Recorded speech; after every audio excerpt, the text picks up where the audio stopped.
Hey, what's up, YouTubies? Um, I just watched a video um, about a girl that's on YouTube and also Instagram. Her name is Alyse Parker, and she's been called like a vegan influencer. Um, but okay, so she's done like a 30-day challenge of the carnivore diet. However, she did have bulletproof coffee and matcha, which is not carnivore. But let's just say it was carnivore. And she said, "Oh, I felt much healthier after in comparison to my vegan diet." But then she kept referring back to her diet as being meat based. Doesn't make sense. So how can you be vegan if it's a meat-based diet that you were on before, and now you're on 100% meat? So she's not really an influencer. She's a misguider. Another thing is that I can't find the whatever tests she might have done after the 30 days. So I mean, like a proper thing to have done is to do a whole series of tests: your triglycerides, your blood sugar, and everything else you can think about, so the public can know what was the difference between before you started the 30-day challenge and after the 30-day challenge, right? So, I mean, in this world we have to own what we say and own what we do. And it just seems like disheartening how that someone can, because they have followers, they feel that they have the green light to go ahead and just make a fool of themselves on the internet, and just misguide people. She talked about how that she, after 10 days of doing it, she felt kind of groggy because she was snacking, and she decided to go with 2 meals a day. Okay, well, that's intermittent fasting, so you can do the same thing on a vegan diet.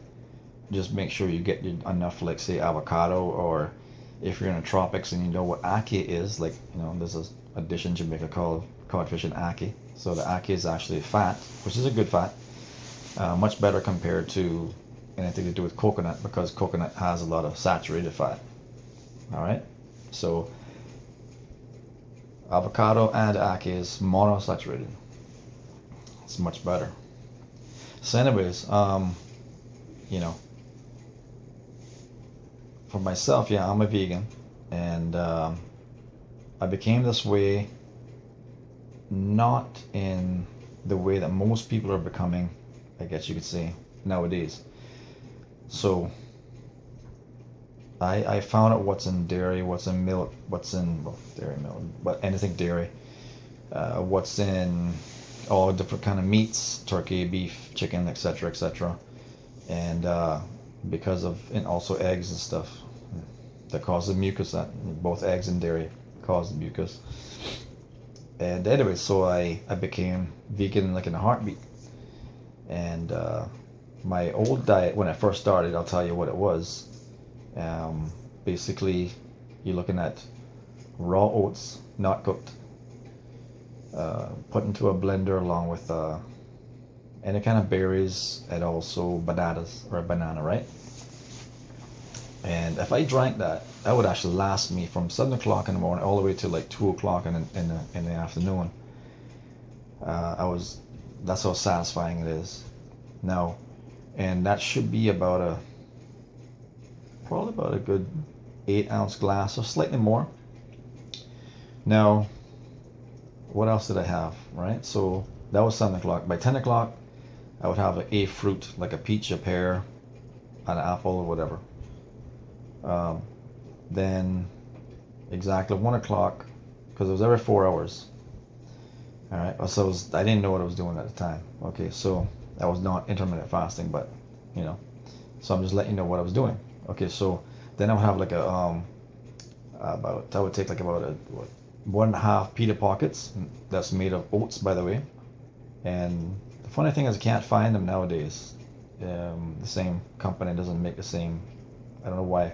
Anyways, so it would be like you'd cut it in half and try to stick stuff in it, and it would just fall apart in your hand. I would actually have to toast it to get it to stay together, right? So now, what would I put in there? Well, whatever kind of vegetables I had, just chop them up, throw them in.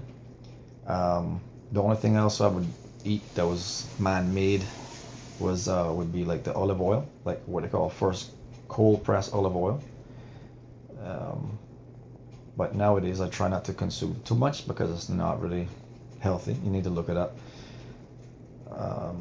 So it would be that plus the chopped up vegetables, looking at tomato, black olives, green pepper, broccoli, bok choy, radishes, cabbage, anything I could throw inside there, whatever I had on hand was going in. So I was never bored, all right? And every day it just tasted slightly different. It was like a melody of taste, to be honest with you. You can actually, once you get away from sugar, you start to really taste what you're consuming, and it's amazing. And your body just repels the desire to consume any kind of like a unnatural sugar. Like it's just, I bought a Snickers bar for fun, and it took me like 3 days to eat that thing because it was just overwhelming. I mean, I would take a bite and I'd just be like spaced out, like, whoa, what the hell, you know? It felt like someone just like poured like a whole tub of like sugar down my mouth. It was disgusting.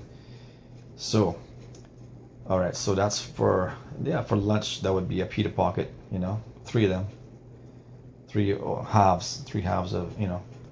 And what else would we put in there? Anything like black beans, yuca, sweet potato, regular, you know, potato. Yeah, just not too much of that stuff. I mean, it's just whatever I felt like, right? So I wouldn't make a big deal about it. I just whatever I felt like putting inside there. Okay, so and then around about 4 hours later, around 5 o'clock, I would have basically dinner, and dinner would just be like rice and beans, like white rice or brown rice with like black beans, with a little bit of like a sauce made again from a little bit of olive oil and other stuff mixed together, like apple cider vinegar, salt. It would just taste amazing. Trust me, I mean, I was always satisfied and always just high energy. I mean, I could just go for hours, like what I was doing, studying, any kind of physical activity, no big deal. And before I started, I was actually 155, which is actually a little bit kind of on the light side for a guy. And I dropped to like 145. I dropped like 10 pounds right away. And I could not gain or lose any weight from that. I just stayed exactly there. I was trying to gain weight actually, but I couldn't, you know, I mean, and I dropped mostly, I mean, I didn't calculate things beforehand, so, but I'm pretty sure it's mostly fat that was dropped. I felt much lighter on my feet. I felt more strength, more energy, more focus. And I was actually eating 5 times a day. So now that's the very beginning when I first started, right? And so nowadays I'm doing more like intermittent fasting. So it's like two big meals a day. Yeah, and with the intermittent fasting, along with working out, you can actually shred a lot of fat quick. And of course, playing with the with the ratios of fat to carbs, and you can go into ketosis quite easily also, right? But yeah, I mean, for this girl, I think she needs to get her stuff straight. Seriously, it's she's not an influencer, she's a misguider. She's misguiding people, and I mean, if you look at the long term of the carnivore diet, I mean, you can easily just look up the generations of the people who've been in it for generations, right? And look at their health and see what you think. And we all know that Eskimos, that's exactly what they do. They eat, that's what they eat like all the time. But yet, guess what? Eskimos, they die at what, age 50 of a heart attack. So think about that for a moment. The next thing too I found is that she does say that, oh, when I was on this carnivore diet, I was craving like carbs. It's like, really? Why? What are you craving carbs for? I mean, if your body's getting all everything it needs, how can it want for anything? You know, how can it want? It doesn't make sense, right? I mean, when I was on a diet, that diet, the first diet I told you about just now, I never wanted for anything. Not one thing. I was not even hungry.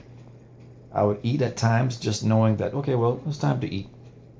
So yeah, I'll eat, you know. And yeah, the only thing I can remember is where if I was studying and I skipped a meal and I would start to crave like really high caloric stuff, I'd actually start to crave like cheese or something, you know. Yeah.